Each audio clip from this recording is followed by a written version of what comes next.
Good morning, everyone. How's everyone doing? What day is it? Thursday? Happy Thursday. I saw y'all were in the chat, so I decided to go live before it was scheduled. Hey, Blue West, Sunny Side Up, Bailey, Lisa, 54, Cheryl Lynn. Did I say Sunny Side Up? I forgot. Cheryl T. Good morning, Misty Walker, Keisha, Denise R, Soccer Mom of One, Debbie. Good morning, everyone. How's everyone doing? So I got us a big lineup this morning to talk about, guys. Going to talk about the 16-year-old that allegedly shot his newborn baby Harper. Talk a little bit about Joe Exotic, Lori Vallow. We're going to be talking about Joseph Ryan, her third husband's death. The Amber Alert that was issued out of Greece, New York. Those kids have been located safely. And of course, we're going to be talking about Orson and Orinn West because the police chief did give an update, if you want to call it an update. He really didn't say much. We can listen to that. Actually, I took some notes. It's quite a long interview. It's like 23 minutes. But we can listen to it if you guys want. So, first up, let me tell y'all, Joe Exotic is pissed off. He has turned on the president, or former president, President Trump, and Donald Trump Jr. He is so pissed he didn't get a pardon. He said that he was too innocent and too gay to get a pardon. And he said Donald Trump Jr. only mentioned his name to boost his social media. Bailey, oh, that's great news. Yes, the siblings were found safe. I'm going to tell y'all about that next. Yeah, so Joe is pissed. I mean, he said that basically they were led to believe that he was going to get a pardon. I knew Trump wasn't going to pardon him. I just knew it. He's too controversial. That's probably one of the biggest reasons that he didn't get a pardon. He said that Trump just decided to pardon all his friends. He did pardon a few people he knew, I believe.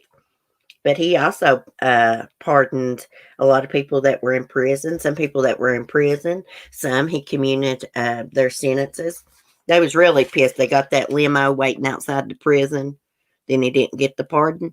But hey, don't be counting your chickens before the eggs hatch. Hey, Ginger Locks, Mike. Good morning. But anyways, that's enough about Joe. I saw they did a live stream on Joe Exotic's channel last night. I clicked on it, then I clicked out. I'm going to go back and listen to it. Allegedly, they shared some evidence that exonerates him. But anywho, the two little kids from Greece, New York, that were abducted from their foster mom's home have been located safe in Alabama. Montgomery, Alabama is where they were located at. They were abducted Monday around 8:40 p.m.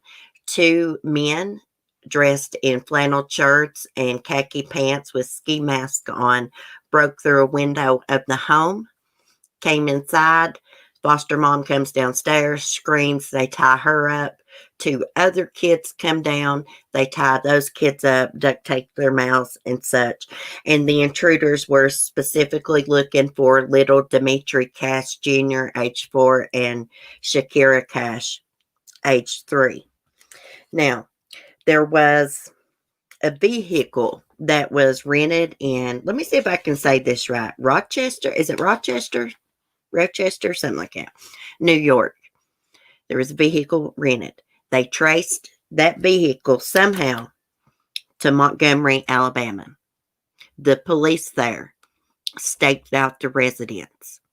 They saw a woman get into a vehicle, leave the residence.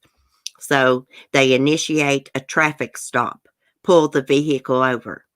In the back floorboard of the vehicle, covered with the blanket, was little Dimitri and little Shakira Cash. They were located safe. The woman was taken into custody. They have not released her name yet. This investigation is not over because she had help. They are wanting to talk to the kid's father, who has been trying to get custody and visitation rights to them for the last 3 years. And hold on, guys. Let me turn down these notifications. It's killing me. Sitting there ding, ding, dinging. Anyways, he was trying to get visitation and custody of them. Now, allegedly, I guess his rights in visitation was took because he was accused of abusing his ex-girlfriend's little girl. And that little girl did not belong to him. She belonged to someone else. But anyways, the girlfriend allegedly and the daughter recanted their story. But the judge still wouldn't give him visitation. And he claimed she was wanting to terminate his rights. The judge's name is Stacy Romeo, I believe. But you know what, guys? And there was people actually on that change.org petition that Big Dimitri Cash has. There was people actually signing it without knowing the facts of this case. There's two sides to every story. And then there's the truth. Of course, on this change.org petition, he's like, he's a great dad, and, the system is CPS and the judge are keeping him from his kids, and he has done nothing wrong. Well, you know what? I don't buy that tale. That's his tale, and I'm sitting on mine. There's probably a damn good reason that these kids, he's not allowed to see his kids. There has been cases where CPS and stuff has took kids that didn't need to be taken. But most of the time, there's a damn good reason that they take the kids. Is Shine On in here? I think I missed her. Shine On. Sorry if I missed you. I can't remember who I say hi to. But anyways, it was kind of shocking to see these women over there signing this petition for this guy. And the cops can't even locate this dad to ask him questions. I think that he orchestrated the kidnapping. That's what I think. He got someone to help him because there was two suspects, two men, the foster mom said. About 6 feet tall. One was a little bit shorter than that. One of them weighed about 200 pounds. The other one about 175. I can't find my notes from yesterday. Anyways, authorities say the investigation is far from over. I'll keep y'all updated. But thank God they located the kids. They located them within about 15 hours of the Amber Alert being issued. Thank you, Shine On. Well, if I ever miss saying hi to someone, and I've said hi to everyone else, I'm not doing it on purpose. I just missed you somehow. My mind's always going like 100 miles an hour. But anyways, thank God they found these two kids. Now, Big Dimitri, I guess he would be senior, Dimitri Cash Sr. He alleges that the foster parents have been abusing his kids for the last couple years. I think they've actually been taking care of these kids for about 3 years now. So that would be basically about all of their life because Dimitri Cash Jr. is 4 and Shakira is 3. Now I'm wondering if these abuse allegations have been investigated. He claims that the foster parents didn't change little Shakira's diaper and she got a bad rash. And that the kids always had like little bumps and scrapes on them. He's probably making all that crap up. I just got a feeling that he is not this super dad like he's claiming in this change.org petition. If he's such a super dad, how come he didn't go talk to investigators about his missing kids if he wasn't involved in it? They still can't locate him. I bet the woman that they arrested will spill the beans on him or ever who is behind the kidnapping. The kids were targeted. When the intruders went in, they were specifically looking for little Dimitri and Shakira. They didn't, I mean, you know, if it wasn't a targeted attack, they would have took the other kids too. It was targeted.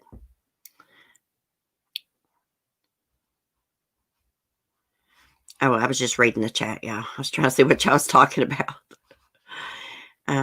But anyhow, I'm glad that they have been located, and I hope that they can find the biological dad so they can question him. I got a feeling that we're going to be hearing that they have arrested the dad for orchestrating this. I just don't understand these parents who thinks that, you know, that lose custody of their kids and they think they can actually go kidnap their kids and everything's going to be all right. They'll be reunited with their kids and live happily ever after. I don't understand it. Don't they know they're going to be cuffed and stuffed? They're never going to get to see their kids pulling crap like that. Now, if this biological dad is behind this, he's never going to get to see his kids now. He just blew all those chances. All kids have bumps and scratches. Yes, Cheryl. And I was thinking that when I was saying that about the bumps and scratches. That's pretty normal. I remember one time my son blacked his eye.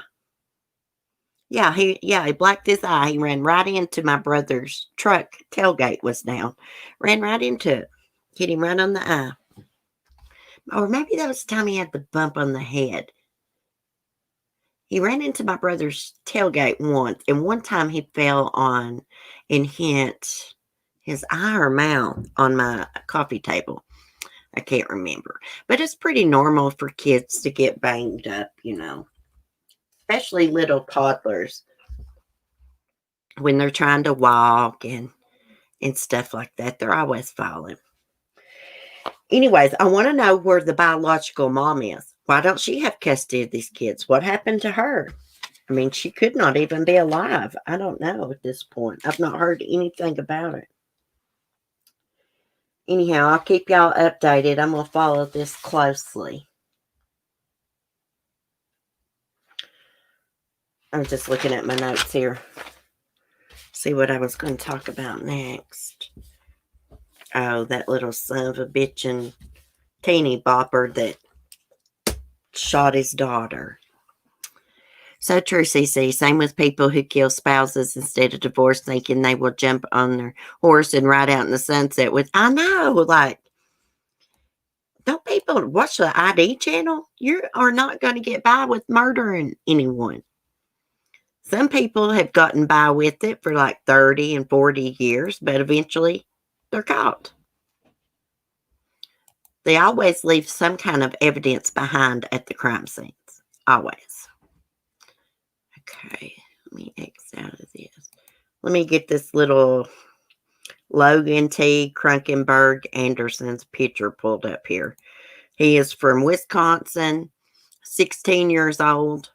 He admitted to killing his newborn baby, Harper. Harper was born on January the 5th in a bathtub. A few days later, her grandfather calls 911 and reports her missing. Now, I don't know the whole story behind that. I don't know if he found out his daughter had a baby in the bathtub or what, how he became aware of the baby. But he reported her missing. Now, the father, the teenage father, Logan, claimed he gave baby Harper to his friend Tyler. Gave Tyler $60 to take the baby to an adoption agency in Madison, Wisconsin. When police asked Logan for Tyler's information, he said he didn't have an address for Tyler or a phone number, that they communicated through Snapchat. After some more questioning, Logan admitted that he took baby Harper from the home. Baby Harper was wearing no clothes. Took her and put her into like a little fallen down tree. Shot her twice in the head and covered her with snow. Now, when he first admitted this to police, he didn't admit that he shot baby Harper. He said that he just put her in the fallen down tree, there's a hole in the tree or something, covered her with snow, walked away, heard her crying, and then he started crying. And then he just left her there. But when he led authorities to baby Harper's body, they discovered that she had been shot in the head twice. So he did admit to shooting the baby twice in the head. He actually gave the gun that he used to one of his friends. The friend came forward and gave the gun to investigators, and the casings at the crime scene matched the gun that he had gave to his friend. I'm trying to find his daggone picture here. I've got so many things saved. Let me see. Oh, here it is. You really can't see him good. Let me get it pulled out because he has a mask on. Get some of the ads down. Okay, so the biological mother, who is a teenager, she said they discussed several things to do with the baby, such as taking the baby to a fire station and leaving her. But they decided to put her up for adoption because Logan told her that his friend Tyler would do it for him. Now, this is what she claims. Now, she claims baby Harper was born with black hair and blue eyes, and they named her Harper. Surely, my God, she had to have known you can't give a baby up for adoption like that. Why in the world didn't he take this baby to the fire station? Probably because he was afraid that people would find out that it was their kid. That's what I'm thinking. Let's see, is there anything I missed? Oh, he wants to be, they're going to try him as an adult, more than likely. But he wants to be tried in juvenile court. No, I say try his ass as an adult. Any 16-year-old knows better than to do something like this. Of course, it would be scary to become parents when you're teenagers, but it happens all the time. Teenagers do it all the time, and they do the right thing. They don't secretly have babies and then go discard them or shoot them in the head. It's a death penalty case, in my opinion. So he goes back to court. I've got it wrote down in my planner. Let me scroll down. February 13th or 12th. My bad. A Greene County Circuit Court judge will hear arguments on February 12th about moving the case to juvenile court. The criminal complaint says the child's juvenile mother told investigators that she and Logan had decided they could not keep the infant child and decided that they needed to do something to not have the child in their life. After discussing several options, the mother told detectives that Logan told her he would meet his friend Tyler, who would take the baby to an adoption agency in Madison.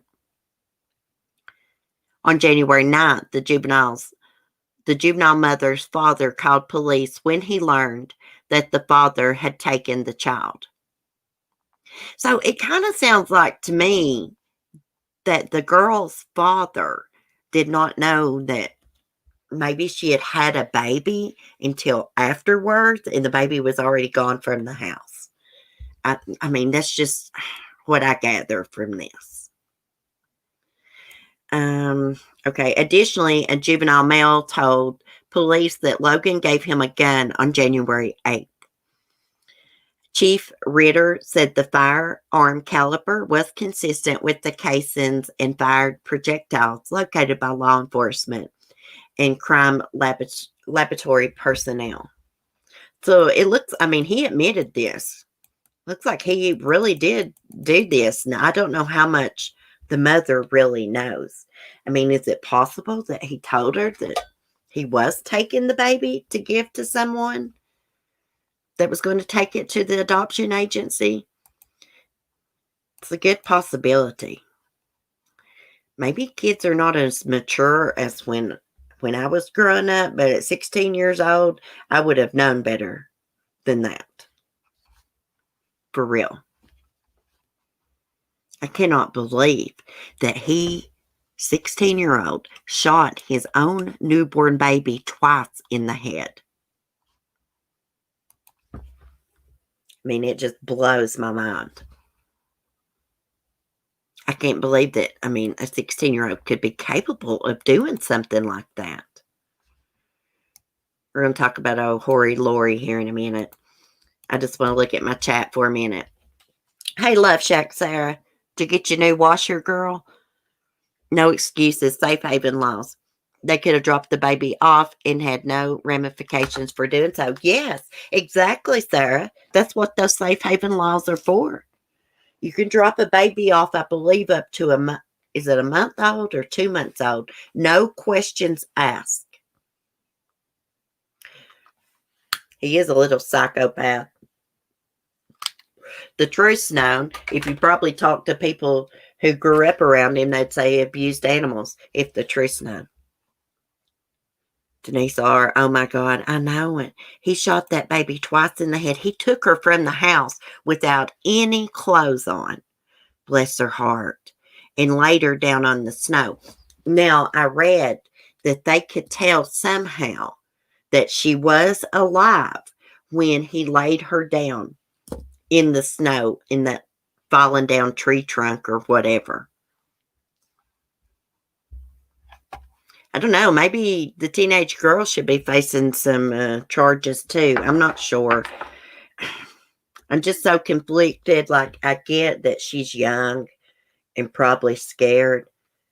Damn, they should know better than that. She should know better than let him take that baby with him.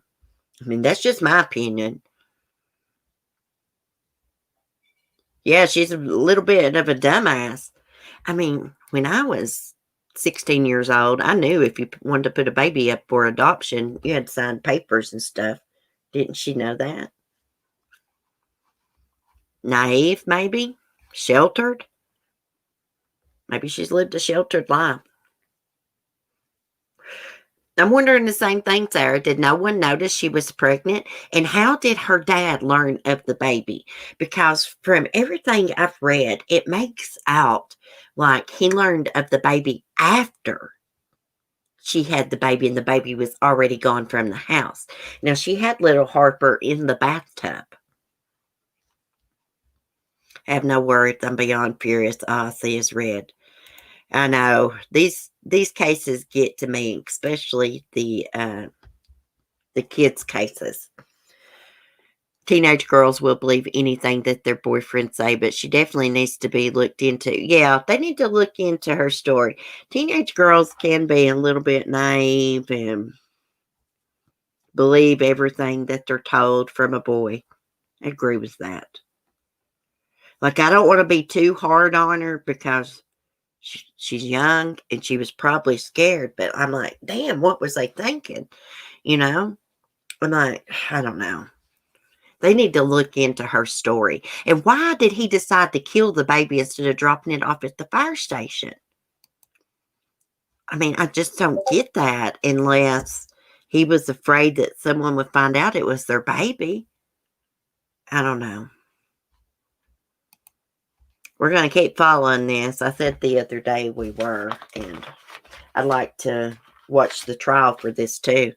It'll probably take some kind of plea deal.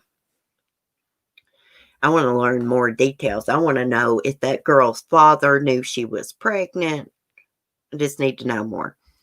He's clearly a psycho, so he could have been scared of him, but still, what did she think he was going to really do with the baby? I know it. Like, I don't know, just at 16 years old, I know I knew better than something like that. Guess everybody's different. Okay. Hopefully they try him as an adult, and I hope he don't get his way. I hope he don't get tried in juvenile court. If they try him, and it just says try in juvenile court, that means they'll try him as a juvenile, right? No, he knows what he done. I just don't see how he shot his baby twice in the head. I don't see how anyone harms children. Oh, crap. I X'd out my Lori Vallow crap.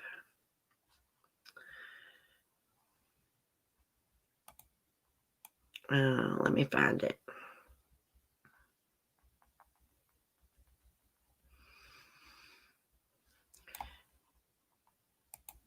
So, I guess they've closed the death investigation into Lori Vallow's third husband, Joseph Ryan. They said that he died of natural causes. Um, okay, so I was looking at some comments, and someone had commented that you can overdose on potassium, and an overdose of potassium can mimic a heart attack.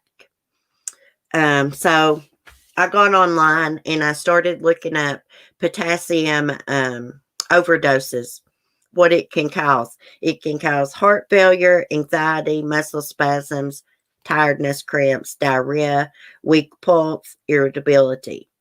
Potassium can be a toxin, it can kill you. In fact, it will stop the heart if injected into the veins. Signs of a potassium overdose: paralysis, arrhythmia, I think I said that right, chest pain, and coma. Okay. Let me see if I can find my damn article here. I save so much and then I go back to in my link room and then I have a hard time finding stuff because I've just got so many links shared in there. Okay, I've got it here. Arizona authorities have completed their investigation into the death of Lori Vallow's third husband and have concluded that he died of natural causes. Phoenix police announced they were taking another look at Joseph Ryan's death after his sister, Annie Cushing, released a recording of Vallow discussing murderous thoughts towards Joseph Ryan during their contentious custody battle. In the recording, Lori says she turned back to her Mormon faith to keep from killing the father of her teenage daughter, Tyler Ryan, one of her two children who were later found dead and buried on new husband Chad Daybell's property. Lori and Chad Daybell have been charged in the children's disappearance, but as yet not with their deaths. They've not been charged with their deaths yet. Ryan died of a heart attack on April 3rd, 2018, 6 months before the recording of Lori was made. Annie Cushing said that Vallow waited weeks to tell Joseph Ryan's family that he had died, and said last fall she felt saying her brother died of natural causes is reckless. Well, they're trying to say that he died of a heart attack. Isn't that funny that, here Alex Cox died too. Tammy Daybell's dead too. All those couldn't be natural causes. We know Charles Vallow's death wasn't a natural cause because Lori's brother, Alex Cox, shot him. I'm eager to learn how Chad Daybell's wife died, Tammy. According to that psychic, Tammy said she was poisoned with octopus venom. Which I know you can't go on what a medium says, psychic, whatever you want to call them. But we did look up poisonous octopuses, and there is a blue ringed octopus that, its venom could take down an elephant. It's a real small octopus, and you can actually buy them at places that sell tropical fish and all that. Okay, let me just look here. He wasn't found for 3 weeks. I think the findings are questionable because, to be honest, he was very decomposed, so they probably couldn't have gotten much anyways. Plus, I know, that's what I was thinking too, Cheryl T. Like, they probably couldn't even tell that much because he had been there. Well, I don't know if it was 3 weeks. I read it was like a week. But who knows? It could have been 3 weeks. Anyways, Lori was listed as his next of kin. They contacted Lori and said, hey, we found Joseph dead. She did not tell his family. She didn't do anything. No one claimed his body, so they cremated him. And it's probably hard to tell a cause of death when the body's really decomposed. I wonder if they tested like any of his organs or anything. So if let's just say someone did die of a potassium overdose, that would show up that they had a high potassium level, wouldn't it, in like the toxicology results or something? I'd like to look at his autopsy and look at his potassium level. If they could even tell, who knows? I would like to hear how Chad explains his kids are in perfect health, yet Lori's were zombies. Guaranteed it would be part of his defense to blame her, as his kids are fine. I often wondered why they felt Lori's kids were in their way, but Chad's kids weren't. I mean, he had what? He's got teenagers too. He's got what? One grown daughter, married, probably even got grandkids. I'm not sure. But like his kids weren't a problem. Thank God they didn't harm his kids. I saw his son talk to a YouTuber that was live streaming from outside of the Daybell's residence. And Chad's son, I can't remember his name, he seemed like a really nice young man. I feel so bad for his kids.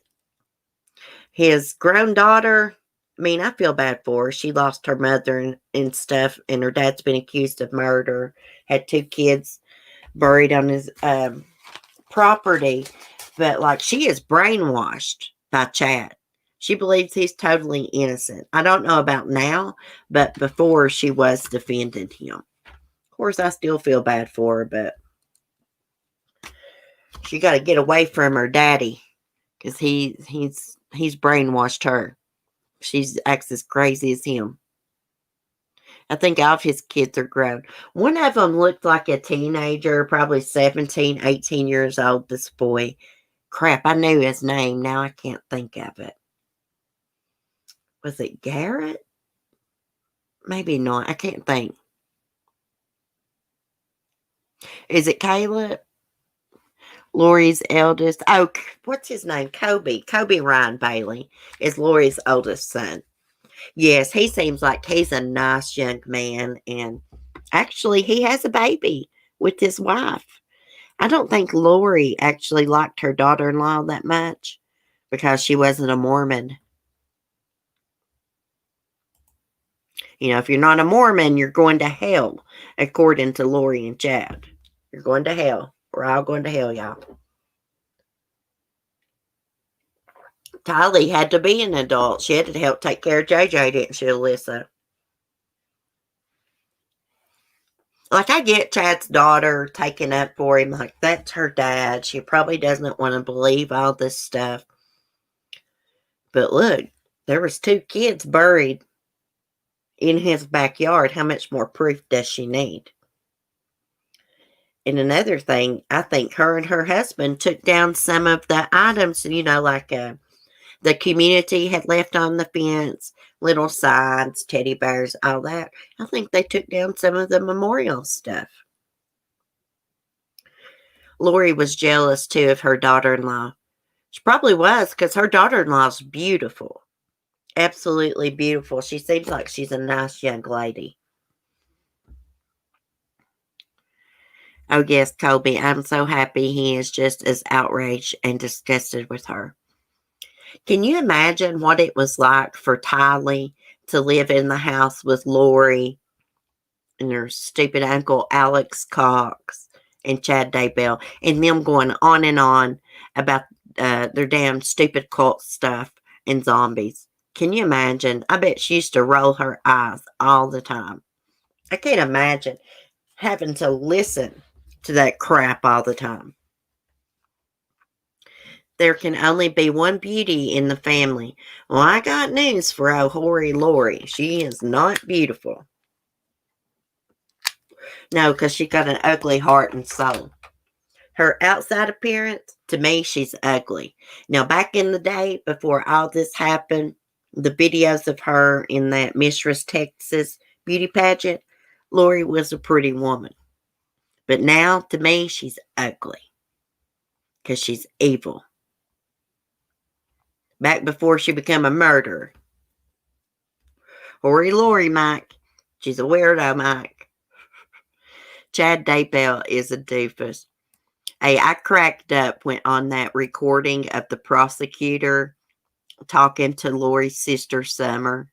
That recording they made a big deal about, tried to get him removed from the case over. Anyway, in that recording, he said Chad is a wimp. He's a little wimpy.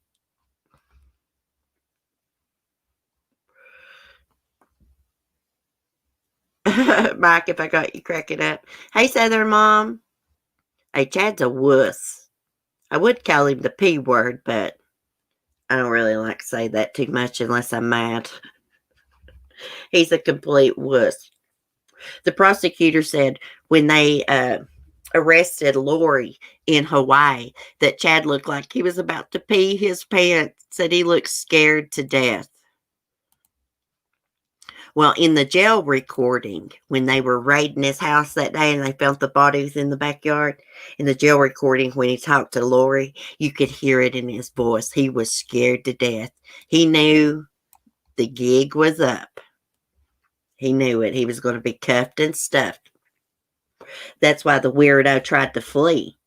He pulled out real quick when he saw that, they'd found something in the backyard. He pulled out real quick, driving fast, and they pulled him over. I believe he was going to try to flee. Alicia, hey, y'all new here. Welcome, Alicia, to the coffee family. Thank you for joining us. Hope you're doing well. Okay. So, anyways, it looks like they have decided that Joseph Ryan died of natural causes. So I don't think there's much we can do about that. I'm not agreeing with these findings. I know I'm not an expert, but something's weird here. Joseph Ryan just croaks over. It's not found for a week or so. Alex Cox just croaks over in the bathroom, Lori's brother. There's something up with that. And they both allegedly died of natural causes. Could there have been something used to make it look like they died of natural causes, like the overdose of potassium? If y'all get time today, look up overdosing on potassium, because it can mimic, an overdose of potassium can mimic a heart attack. So their mom's doing cartwheels. Hey, Vicky, good morning. Morning, true crime friends. Anyways, can't wait till these weirdos are charged with murder. So what do you guys think? Y'all think Joseph Ryan, are y'all believing this? Are y'all believing he died of natural causes? I'm not. I'm believing he died of a potassium overdose or some kind. And it said if potassium is injected into the veins, it'll kill you. It'll stop your heart. But who could have got a hold of him and held him down and injected it in his vein, though? I mean, of course, something could have been put in a drink or food or some way, I suppose. We will never know. He was cremated. I know. But I saw on Forensic Files where they can still test cremation ashes for certain types of metals that's found in poisons. For real. And I looked it up when I was on a live stream one day to make sure. And they can test for certain types of metals that are found in poisons in the cremated ashes. They can do a lot. A shot of insulin could have stopped his heart. Yeah. That's true. That could have killed him. I don't know. There's just something something weird with it. She would have needed Joseph out of her way too, along with Charles and the kids to fulfill her stupid prophecy. Freaking weirdo. Okay. So now let's talk about Orson and Orinn West missing from California City since December 21st. Today makes 1 month. I know what you're thinking. Let me pause this. Today makes 1 month since they've been gone. The chief of police did a little interview. We're going to listen to it. Let me get my mic unplugged so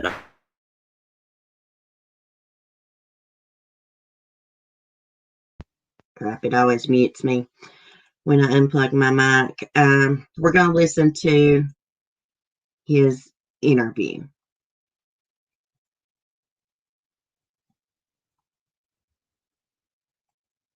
Let's let the ad play out. This is really not much of an update, guys, at all, for real. Basically, they've been getting tips, but none of them's panned out. So how are you, Chief? I know it's been a busy past month for you. Let me know if y'all can hear. So obviously it's been more than a month since these two boys, Orinn and Orson West. Not been more than a month. Today's just 21st. In California City. What can you just go over, just for everyone else, what do we know so far? So far, we've collected many pieces of what we think could possibly be evidence. We've questioned multiple people. We've searched multiple places. And we're following up on almost every clue or tip that we get. So at this point, we have nothing that actually shows us or proves to us what happened to the boys or where they're at. But we're still doing our best and going over everything as we possibly can. So there's been no hints as to even a general people who have seen them most recently. Is there one location of where someone last saw them? Well, based on the adopted parents' statements, they were last seen here in Cal City on the 21st of December.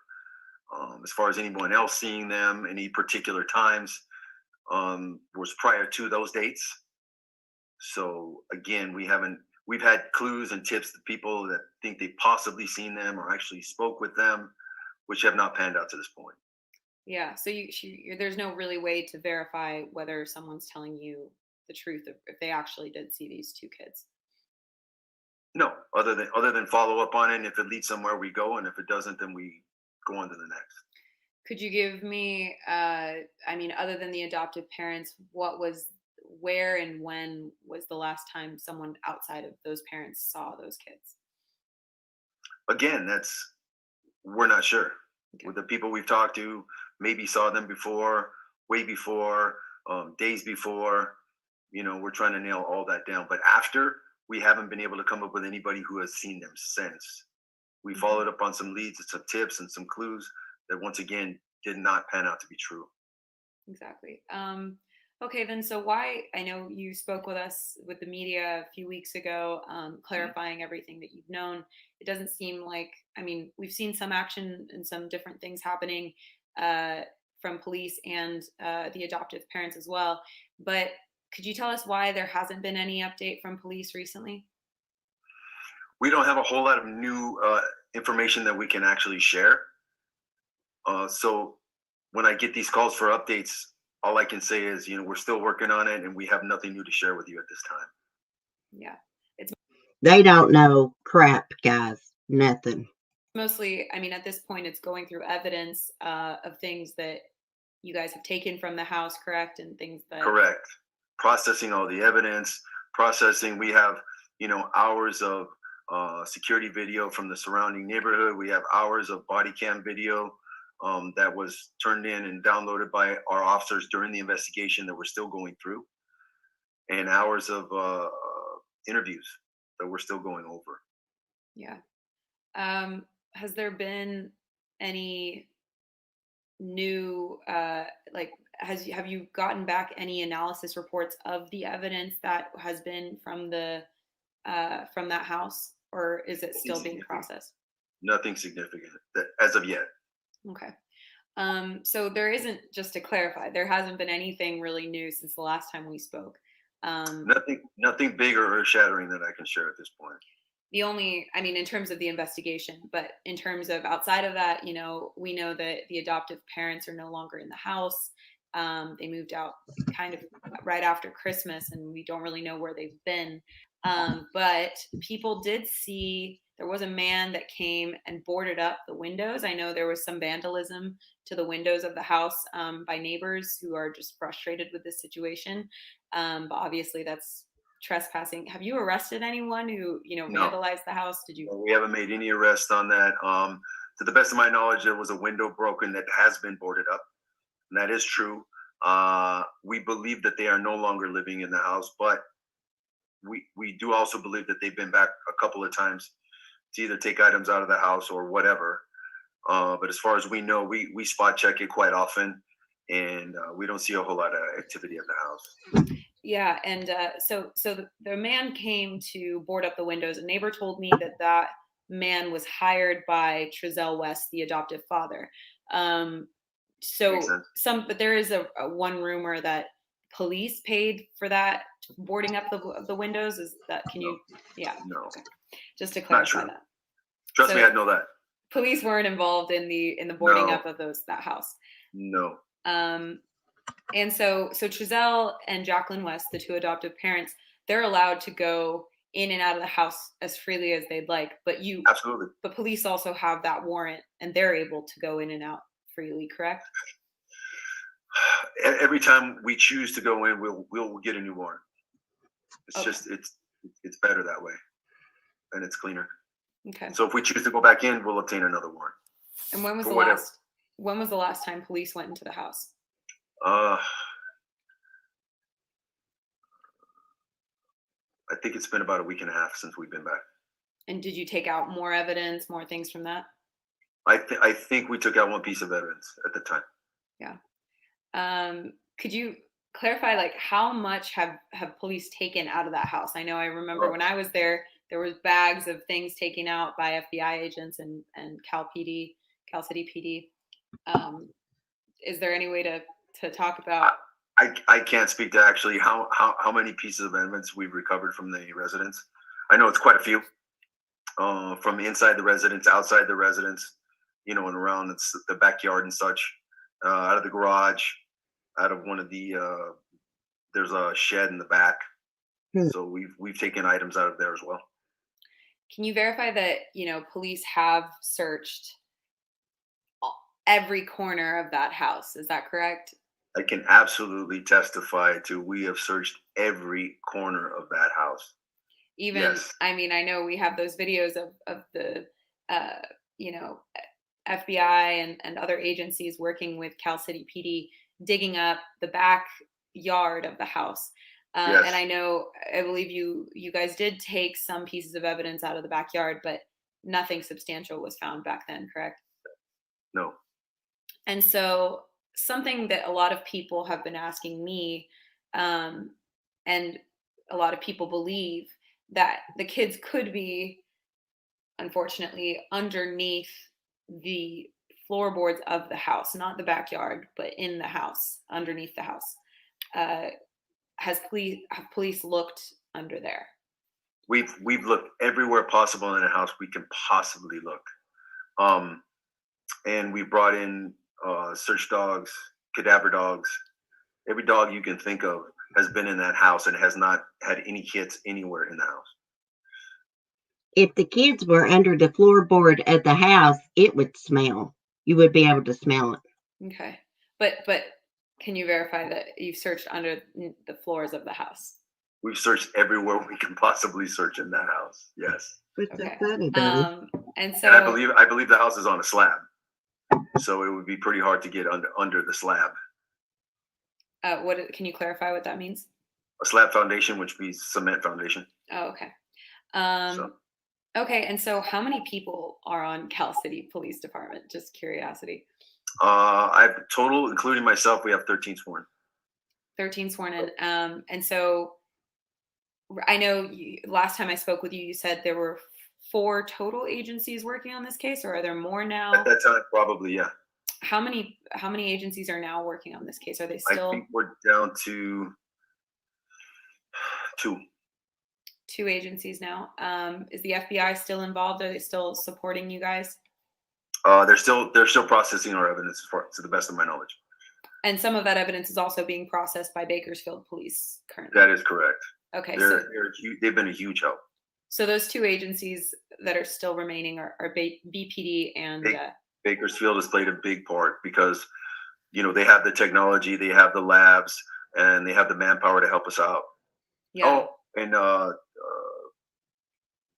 Kern County Sheriff's has helped us recently. Their search and rescue team has helped us. The DA's office has helped us as well. Yeah. And so currently the FBI and BPD, are they still auxiliary supporters of this case? Or there's been rumors as well that BPD has taken over the case, or is that true? We are still primary on the missing persons. Yes. Okay. So yes, we are still primary at this point. Okay, but they're still supporting you guys and Absolutely. your small You've been a huge police help. department. Okay. Because not only do I have to keep people on this case, but I also have to run my everyday operation. Yeah. Yeah, exactly. Okay, and aside from, we'll get into the rumors. I've already touched on a few, but we'll get into those shortly.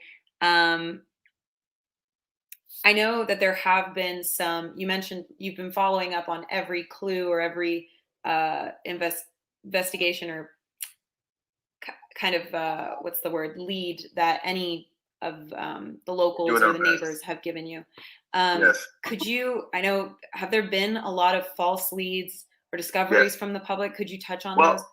I wouldn't say they're false. I would say people have called in what they believe could possibly lead us somewhere, and I appreciate that. I really do. What would help us more is when they do call in, if they could give us more details. I'll get someone call and say, I think I saw the kids and they were by a car. I don't have a license plate. I don't have a description of the person. And again, I am appreciative and grateful for any piece of evidence or information we can get, and we'll do our best to follow up. We still have a long list that we try to knock them out as we go. But the more specifics we have, the easier it is for us to follow up, and there's more credibility to the information that we're receiving. So could you touch on how many you've received? I know.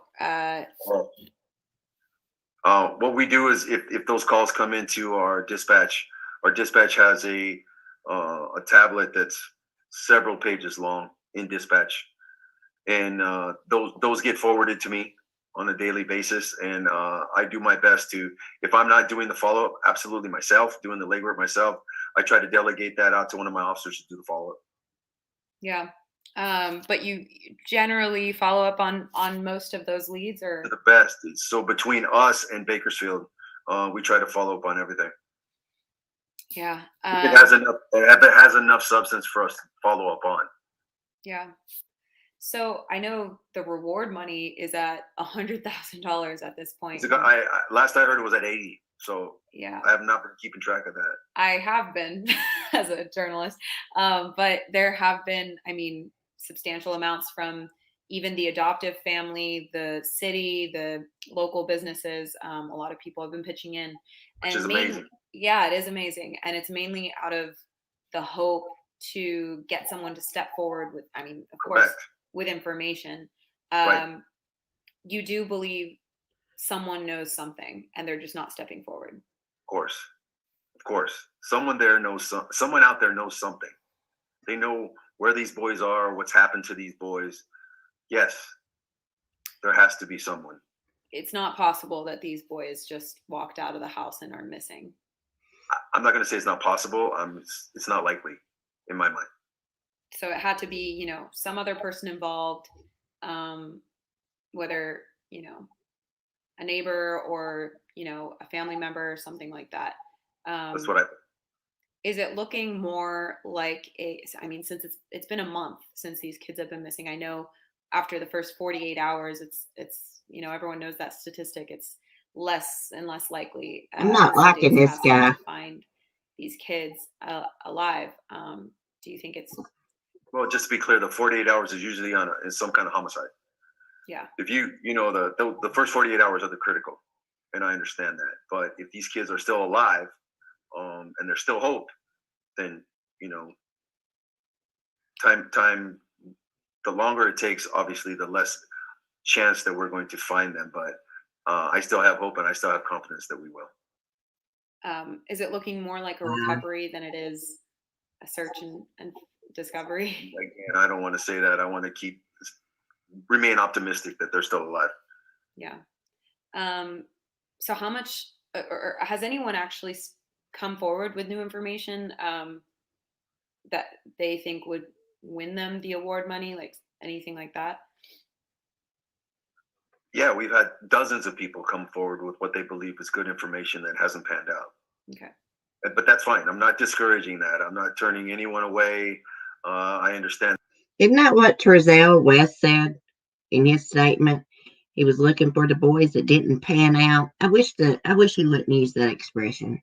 That there's private investigators out there. I welcome them. If they want to come and search, please.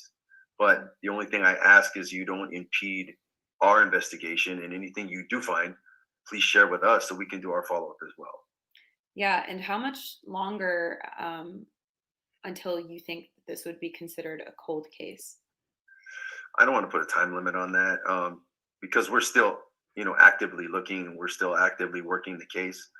So we're not at a point now that we're exhausted or want to give up. So I really don't want to give a timeline on that until we can decide something or come up with, that we've gone and checked everything we can check, and we're just out until it gets to that point, and it's not at that point yet. That's when I would say. So but in a missing persons, it never ends. Just like a homicide. There's no statute of limitations on a homicide. We'll always continue to look. I've got some cold cases right now that I have someone that works full time trying to solve those cold cases. So we'll never completely give up. So it's one of those 13 sworn in officers that does work on cold cases specifically. Actually, no. I brought in another crime analyst that is his sole job. He's a retired LA County homicide detective, tons of experience and tons of investigative knowledge. He's an amazing guy, and he's been working on my cases since I've been here, and I've been here a year now. And he's making progress on a majority of them. So I wouldn't be surprised if we saw some of those coming to fruition pretty soon. That's amazing. Is he looking at the other cold cases of missing persons as well? How many else are there? How many else are there right now? Right now we have 8.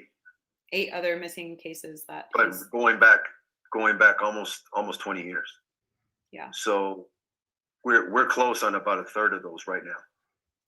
Yeah. He's done some amazing work.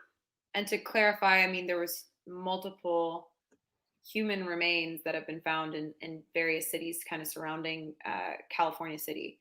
You can clarify that none of those remains are related to the 2 missing boys, correct? The ones that I'm aware of recently, as of most recent, there was one between Mojave and Rosamond, which is not one of ours at all. And they found some remains, what they believe to be human remains near Tehachapi on Saturday, which turned out to be either a dog or a coyote. Exactly. It just remains in general that people assume to be human, and then. Correct. Okay. Correct. And so the human remains near Rosamond and Mojave, were those related to any of the cold cases in California City currently? None of ours. No. Okay, so now we're going to move on to these rumors that we've been getting. I've been in Cal City almost every day since. Okay, so that's all of it we're going to listen to. I'll get y'all the link if you want to finish up listening to it. He doesn't say anything. I mean, there is no freaking update.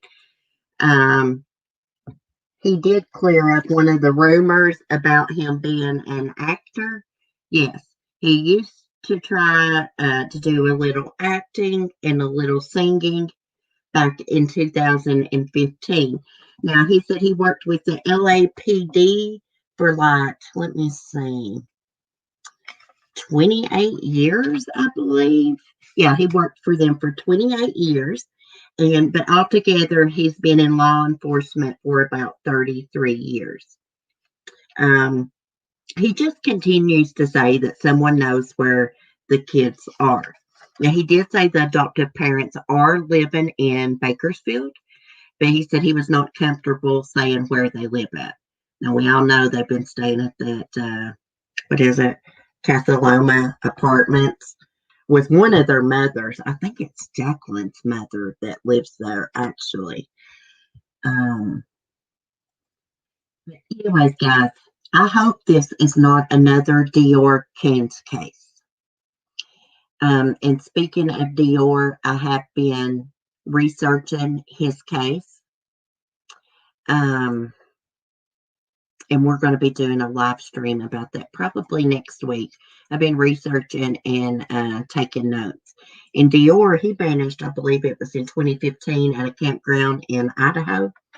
And they never found him. They never found any of his clothing. They don't know what happened to him. A lot of people think that he never went on that camping trip. But anyways, we're going to be talking about that. He made me want to pull my hair out. Like, her line of questioning just made me want to jump through the screen and shake that reporter. She wasn't asking any of the questions I wanted to know. Like, I want to know, Chief, do you believe that the kids moved to California City with the foster parents? Do you think they lived in that house? She didn't ask anything like that. And I mean, she asked, like, did y'all search under the floorboard of the house? I mean, it's possible someone could stash a body underneath the floor of the house or in the crawl space, but I would think that they would be able to smell the decomposing bodies if they were, under the house or in a crawl space. I think they have searched the Bakersfield apartment. I know searchers searched around it, and they were also at a place, the chief said Silver Saddle Resort. They searched around that resort. I need to look that up and see what kind of place this is, the Silver Saddle Resort. Now, he did say they searched a 5-mile radius around the West home in California City. He said California City is 200 square miles of desert. Damn, I wouldn't want to live there in the desert. If them kids wandered out of the gate and wandered into the desert, they wouldn't have survived this long. And I think if they really had wandered off, they would have been found. Really. Yeah, she was on my nerves just as bad. Dumb questions. I know. I thought that question about the bodies under the floor at the house was a dumb question, because if that were the case, you would be able to smell the decomposing bodies. I mean, they could probably use some lye or lime, whatever it's called, to put over it to control the smell like John Wayne Gacy did, but it don't help that much, just a little bit.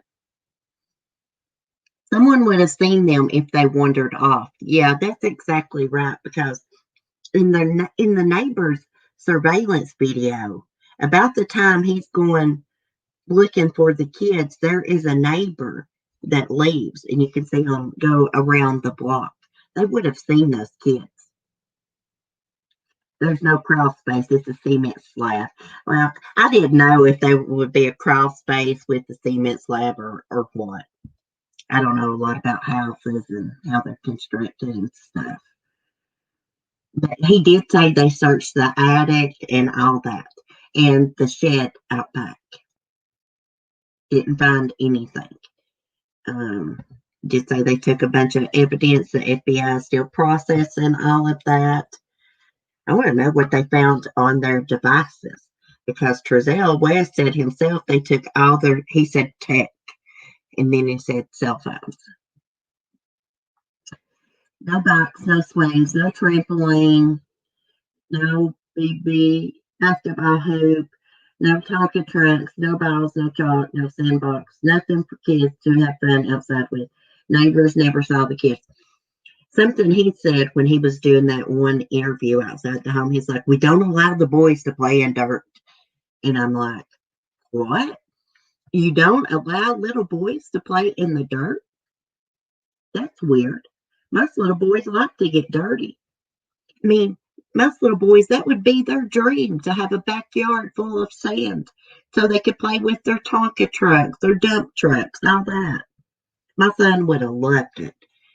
But evidently, they didn't allow their kids to ever play outside. Even when they lived in Bakersfield, two of the neighbors said the kids never came outside, even before the pandemic. They said the kids never came outside. And there's a lovely little playground at that apartment complex. Kids would love to play on. Kids never went to the playground. That's so weird. It's like they wanted the kids isolated away from everybody so nobody could see them. Probably because they were abusing them. I have a 7-year-old daughter. Our yard is a playground. Oh yeah, when my son was little, my porch was full of different outside toys and my living room, everywhere. You could tell a kid lived there.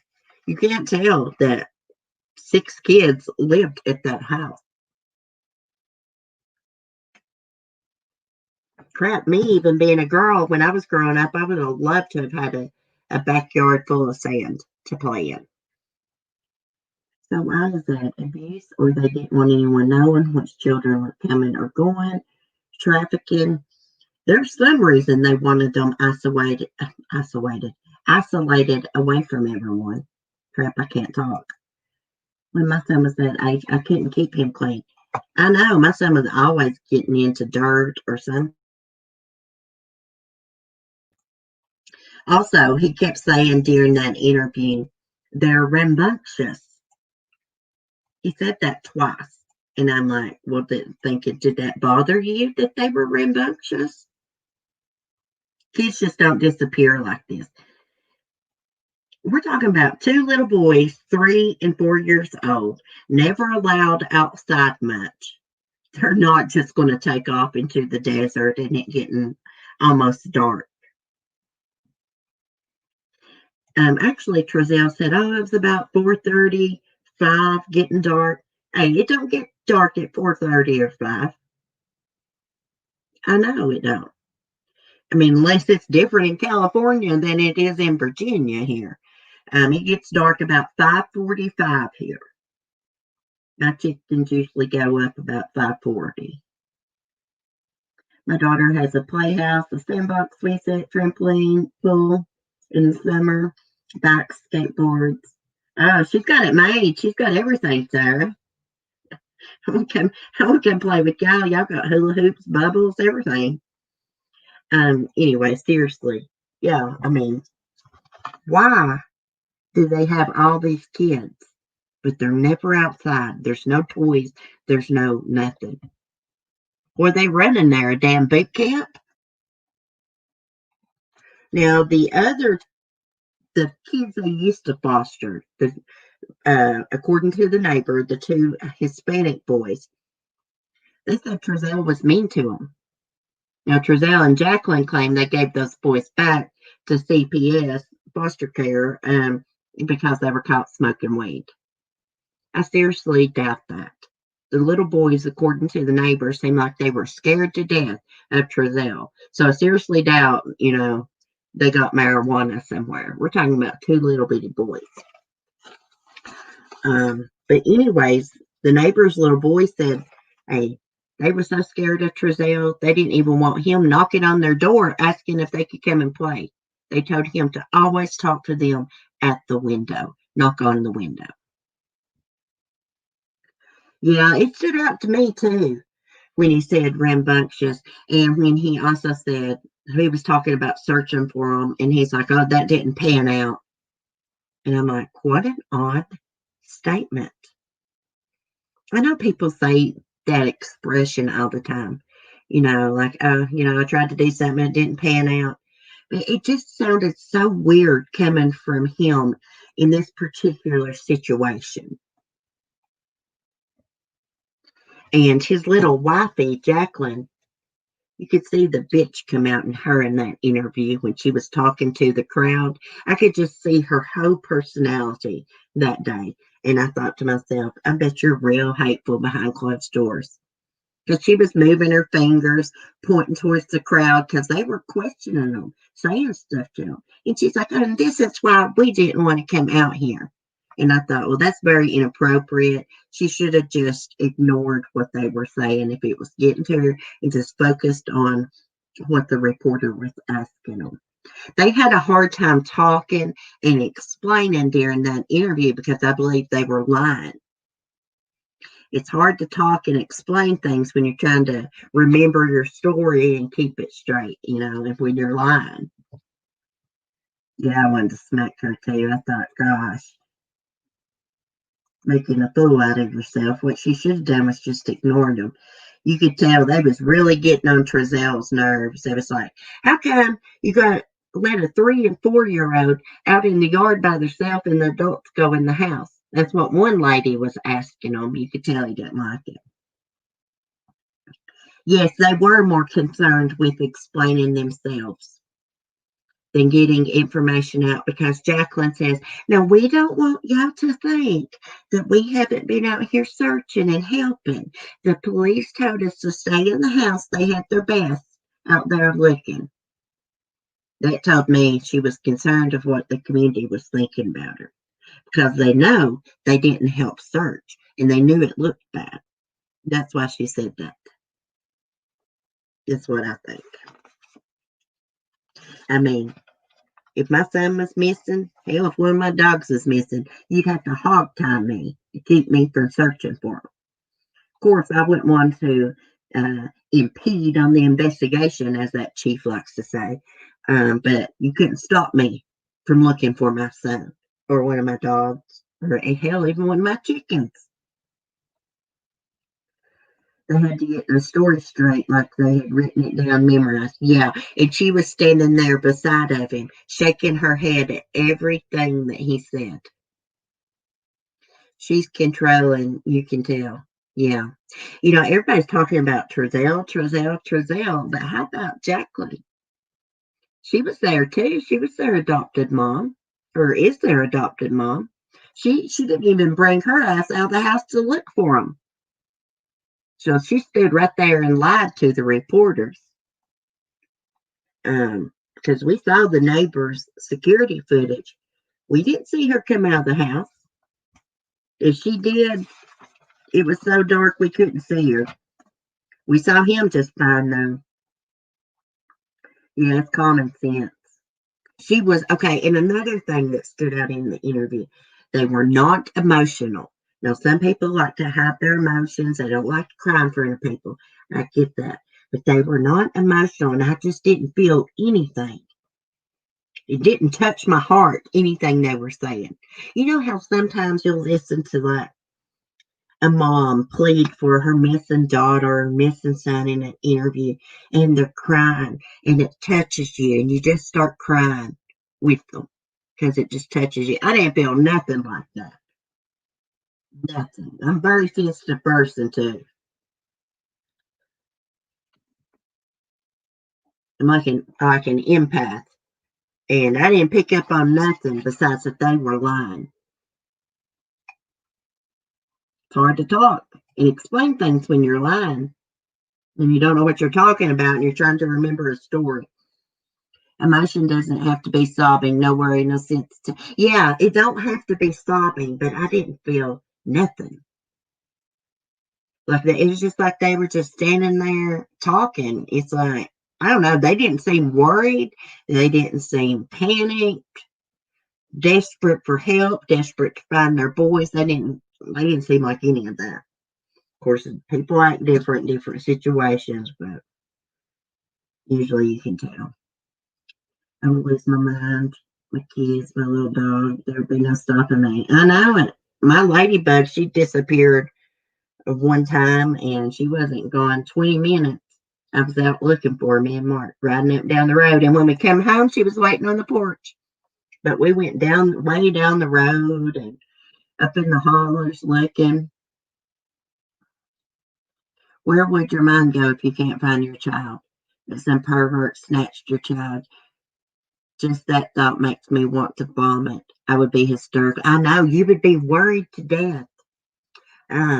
Or are they being abused, being sexually abused? Are they being fed? Are they cold? Are they scared?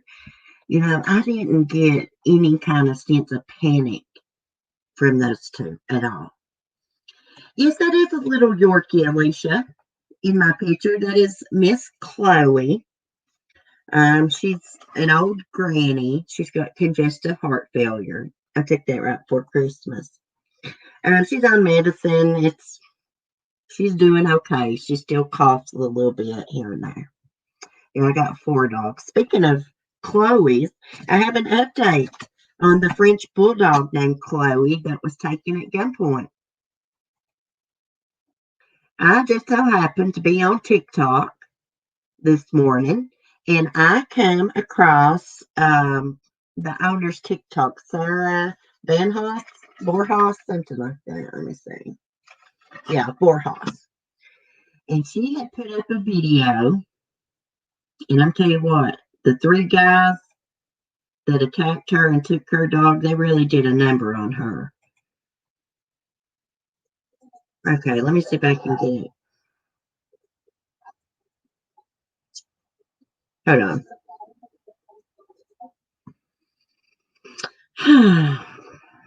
I want to screen share it, but I'm probably going to, well, it's all right. It shows my Discord. It's just my room. A Discord room where I keep everything. Okay.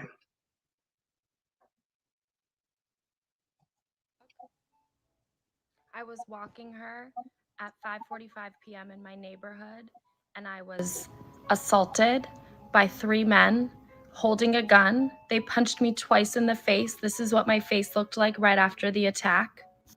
The men who attacked me took Chloe, got into a car, and drove away. Puppy. I just started screaming. I didn't know what else to do. I screamed as loud as I could. ABC 7 News obtained this surveillance video of the assault. You can see the men wearing masks and white hoodies walking up Hyde Street near Broadway. After the attack, they ran into a getaway car and drove away. That's all of the video? This has been the craziest week of. Let's just look at her. She looks like somebody beat the crap out of her. I'm just wondering, was this a targeted attack? Did they know that Sarah walked her little dog every day? I mean, like, I can't believe that 3 guys would take a dog at gunpoint. What did they want with this dog? Did they want to give it away as a gift? Did they want to sell the dog? They are expensive. So what happened? This happened in California. She was out walking little Chloe. Chloe done her business. Sarah bends down to clean it up, and the men come out of nowhere, punch her in the freaking face a couple of times, pull out a gun, and take her dog. And she is worried to death. I mean, like she said, these guys were very violent with her, so she's thinking that they may hurt Chloe. They may get violent with her if she makes them upset or anything. Anyhow, I'm going to keep following her on TikTok. I hope and pray that the police find these guys and find Chloe. I got a feeling they took Chloe to sell her. Those dogs are really expensive. One reason they're so expensive, well, they're purebreds. And also, most of the time when they give birth, they have to have like a C-section, a cesarean. Forgot to plug my mic. It's me, robot. California is truly going and gone to crap. I know it. I know it. Oh, my baby's 2 years old. I hope he lives a long, full life. They're awesome dogs. Yours is so cute.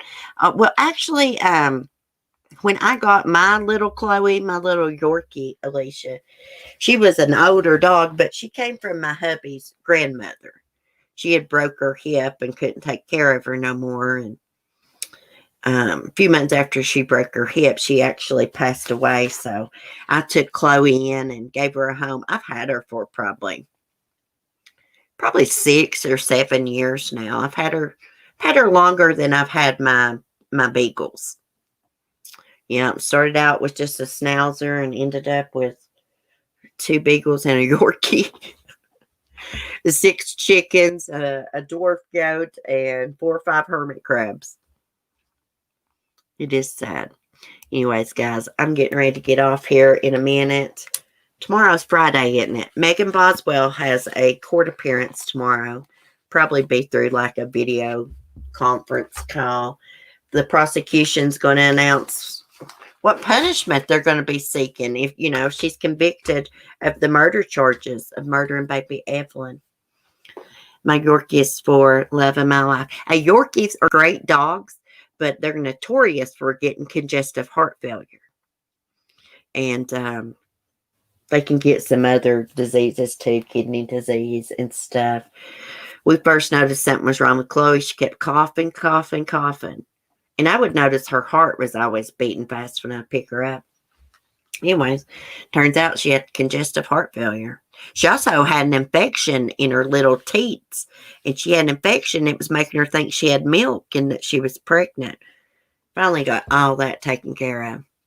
Cece, I would lose my mind if anything ever happened to him. Take him to the vet, Mike. I'd make him do regular checkups on him and check his heart.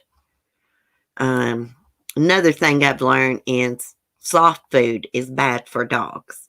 It's bad on their teeth. Mine act like they're starving to death if they don't have canned, wet dog food.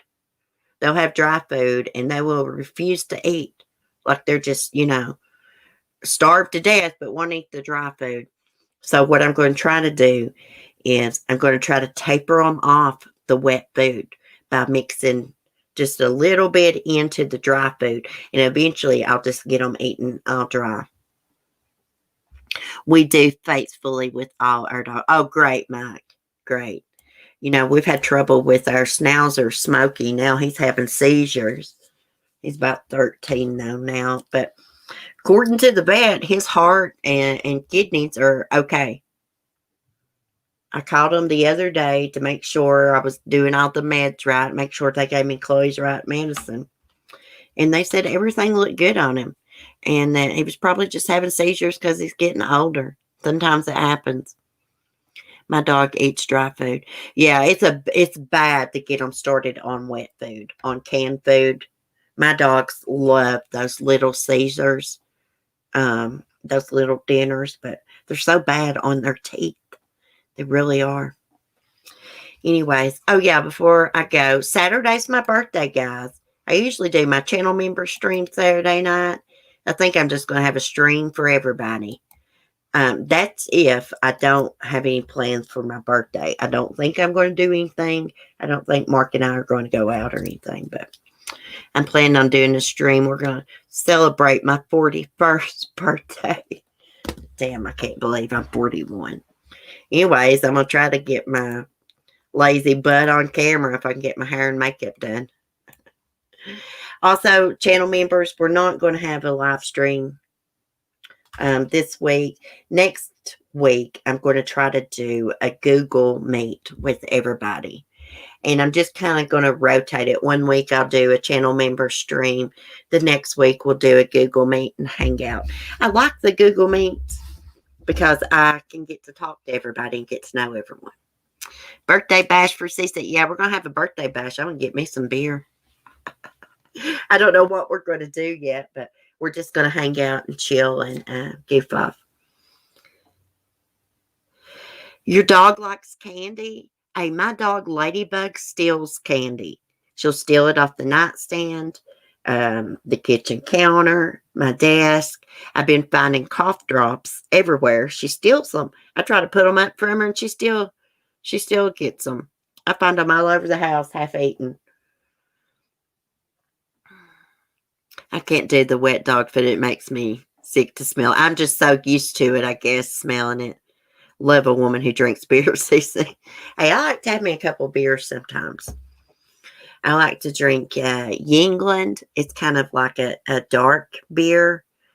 I like Corona too. And I'll drink Coors Light.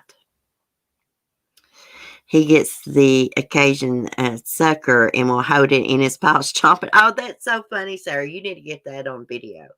That's so funny. Lady, she'll steal anything she can get her little paws on. Any type of food, that is. Anyways, guys, I will see y'all in the morning. Thanks for chatting. Thanks for your support. Be safe, be kind, and peace. I got to run to the potty, the loo. I love saying the loo.